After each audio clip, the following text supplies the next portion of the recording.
আসসালামু আলাইকুম রহমতুল্লাহ। এখন আমি একটা গরুর খামারে আসছি, গরুর খামারে গরুগুলি দেখার জন্য।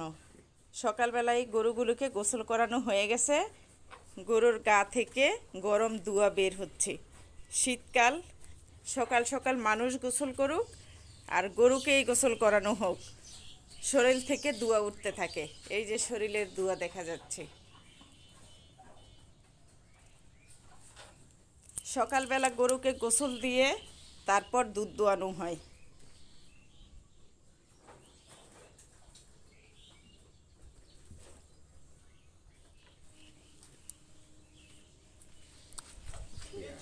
গান আপনি কোনটাই করতেন গান কালাই করবো দেন কোনো কিছু লাগাল ভাই তো না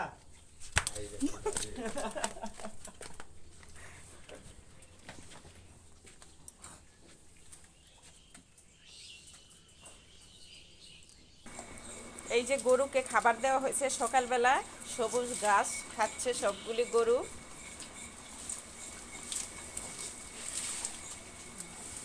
এই যে ঘাসগুলি নিয়ে নিয়ে দিয়ে দিচ্ছে। বিসমিল্লাহ বলে গরুর দুধ দোয়ানো শুরু হলো। সকালবেলা গরুর দুধ সংগ্রহ করা কাজ শুরু হয়ে গেছে।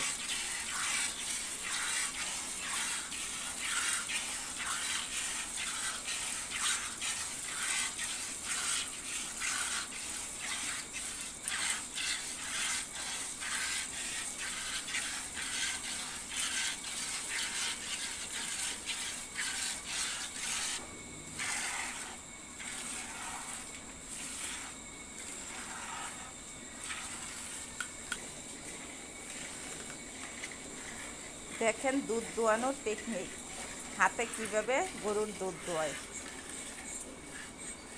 আসলে সব কিছুই একটা শিল্প, কোনো কাজই সহজ না।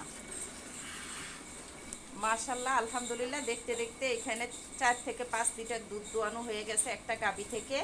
আর এইদিকে দেখেন, এখানে যে গাভী রাখা হয় কত পরিষ্কার পরিচ্ছন্ন, জায়গাটা দেখতে একদম স্বচ্ছ, কোনো অপরিষ্কার বা নোংরা নেই। এই পরিবেশে দুধ খেতে সত্যি সবারই ভালো লাগবে।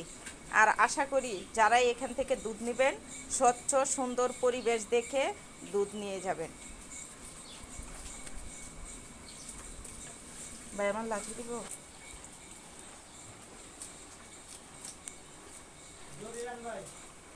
ধরে কি করবে আবার কর্ণ নাটক।